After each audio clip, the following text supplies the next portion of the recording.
Hello guys, big pass 9க்கு எல்லாரும் ready ஆயிடுச்சு பார்க்கறதுக்கு. ஆக்சுவலி இப்போ தான் சீசன் 8 வந்து முடிஞ்ச மாதிரி இருக்குது. அருண் அவங்களெல்லாம் இப்போ தான் பார்த்த மாதிரி இருக்குது. அதுக்குள்ளே வந்துருச்சு. நேற்று பார்த்தீங்கன்னா சீசன் 9ஓட லான்ச்சிங் ப்ரோமோ ரிலீஸ் பண்ணியிருந்தாங்க இல்லைங்களா? அது ரொம்ப நல்லா இருந்துச்சு. ஒரு யதார்த்தமான விஷயங்களை நல்லா காமிச்சிருந்தாங்க. அதில் மெயின்லி எனக்கு அந்த 3 விஷயம் ரொம்ப எனக்கும் அது ஏன் தான் அப்படி பண்ணுறாங்க அப்படின்னு கேட்குற கூடிய ஒரு விஷயமா இருந்துச்சு. ஒன்று அந்த ஜேசிபி குழி தோன்றதை பார்த்தீங்கன்னா படம் மாதிரி பார்த்துட்ருக்காங்க. ஆனால் படம் பார்க்குற டயத்தில் போய் படம் பார்க்குற டைமில் எல்லோரும் ரீல்ஸ் பார்த்துட்ருக்காங்க. ஆனால் நான் என் முன் சீட்லையோ பின் சீட்லையோ இது வரைக்கும் யாரும் படம் பார்க்கும்போது ரீல்ஸ் ஸ்க்ரால் பண்ணி நான் பார்த்ததில்லை.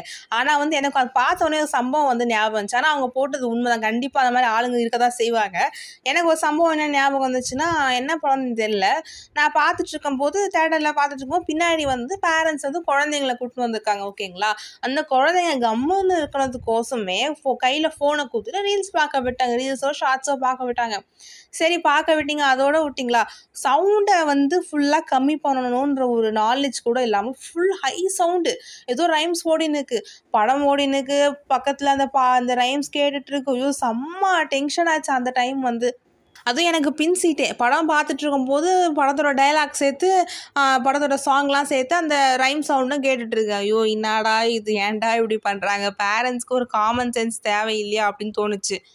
அதே மாதிரி இன்னொன்று தோசை மேகி. அது ஆக்சுவலி தோசையை சாப்பிட்டா ஃபைன், மேகியை சாப்பிட்டா ஃபைன். அது ரெண்டுத்தையும் மர்ஜ் பண்ணி ஆக்சுவலி நான் தோசை மேகின்னு ஒன்று நான் பார்த்ததில்லை இது வரைக்கும்.